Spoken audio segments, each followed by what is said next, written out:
My name is Rosalie Dean, and I'm 23 years old. I was only 2 semesters away from becoming a registered nurse when my parents made a decision that changed everything. It happened during Sunday dinner. The table looked the same as always. My mother served the meal in silence while my father sat at the head of the table with a serious expression. Across from me sat my older brother, Caleb, refusing to meet my eyes. For weeks, the house had felt tense. Caleb blamed me for losing a promotion at work after I had honestly answered one of his co-workers' questions during a family barbecue. I never meant to hurt him, but somehow I became the villain in his story. My father finally broke the silence.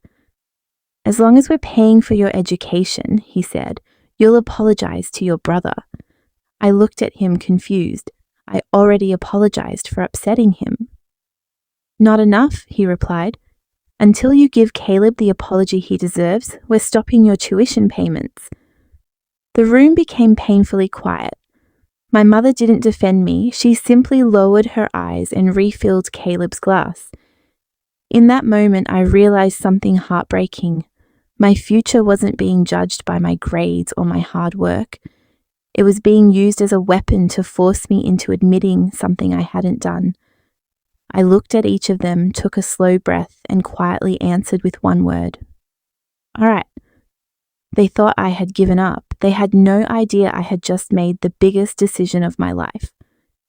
The next morning, I packed a small backpack and left for campus earlier than usual. My phone buzzed several times. Every message came from my parents. None of them asked how I was feeling. Instead, they all carried the same message. "Have you apologized to Caleb yet?" I turned my phone off. For the first time in years, I realized I had spent more energy protecting everyone's feelings than protecting my own future. After classes, I met with the university's financial aid office. I explained my situation honestly. My family's support had been withdrawn without warning, and I wanted to know if there was any way to stay in school. The advisor listened carefully before smiling. "There may be more options than you think," she said. She helped me apply for emergency financial assistance, scholarships, and a flexible payment plan that would allow me to continue my nursing program. For the first time since dinner, I felt hope. That evening, I returned home. My father looked up from the living room. "So?" he asked. "Are you ready to apologize?"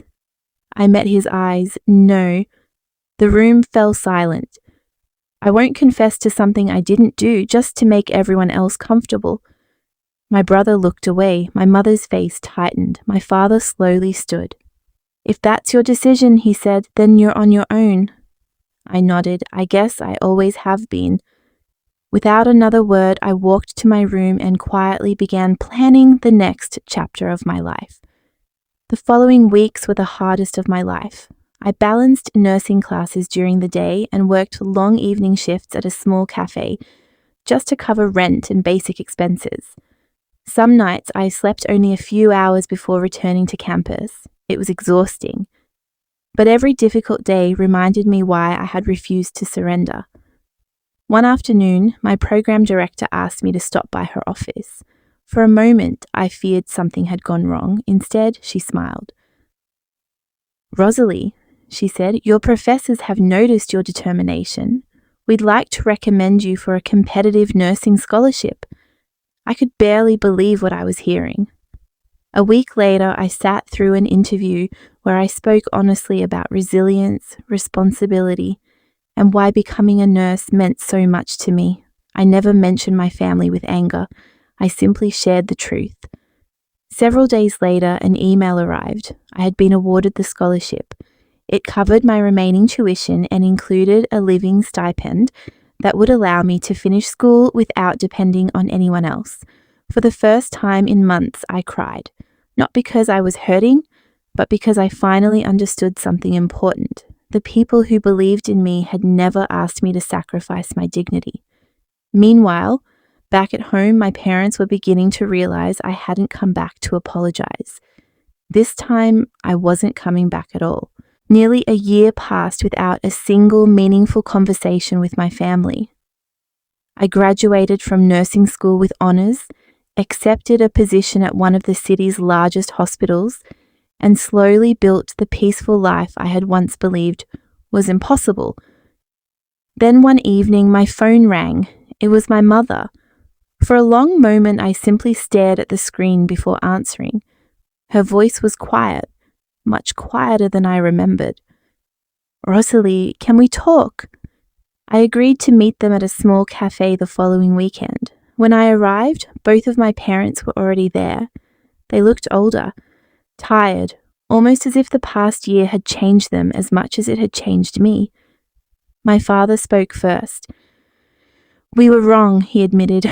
"We kept expecting you to come home and apologize, but instead you built a life without us. No excuses, no demands, just honesty." My mother wiped away a tear.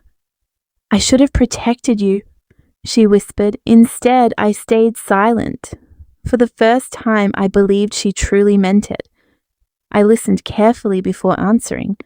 "I don't hate either of you," I said, "but forgiveness doesn't erase what happened. Trust has to be rebuilt, one choice at a time." Neither of them argued, they simply nodded. At that moment, I realized something powerful. The strongest apology isn't spoken with words. It's proven by changed behavior. Life moved forward in ways I never imagined. Every morning, I put on my nursing uniform with pride, knowing I had earned every step of my journey through determination, not approval. The people I worked with respected me for my compassion, my dedication, and my willingness to help others, qualities no one could ever take away. Over time, my parents made an effort to stay in touch. Sometimes we shared a quiet dinner. Sometimes we simply talked on the phone. Our relationship wasn't perfect, but it was finally built on honesty instead of expectations.